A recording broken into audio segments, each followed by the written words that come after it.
నమస్కారం. గుర్రపు నాడ అనగానే ఏదో ఒక గుర్రపు నాడ తెచ్చి పెట్టుకుంటే సరిపోదు.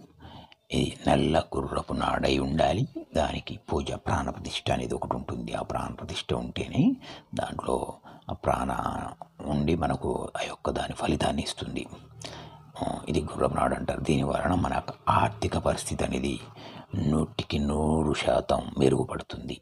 అప్పులున్న వాళ్ళు, ఆర్థిక పరిస్థితి బాగోలేని వాళ్ళు, మనకు ధనం బాగా రావాలనుకున్న వాళ్ళు ఇది ఇంటి ముందర వేలాడదీస్తే కనుక బ్రహ్మాండమైన మార్పు కనిపిస్తుంది. ఇది మార్వాడీలు ఎక్కువగా పెట్టుకుంటారు. మీరు గమనిస్తే ప్రతి ఒక్క మార్వాడి షాపు ముందర కానీ ఇంటి ముందర కానీ ఖచ్చితంగా ఉండి తీరుతుంది. అంతటి శక్తివంతమైనది ఇది. డూప్లికేట్లు నమ్మరాదు. ఇది నల్ల గుర్రపు నాడనే నేను ఇస్తుంటాను. అది పూజ ప్రాణ ప్రతిష్ఠ చేసి మరి పంపిస్తాను. మీకు కావలసి ఉంటే కొరియర్ ద్వారానైనా పంపిస్తాను. సంప్రదించండి. శుభం.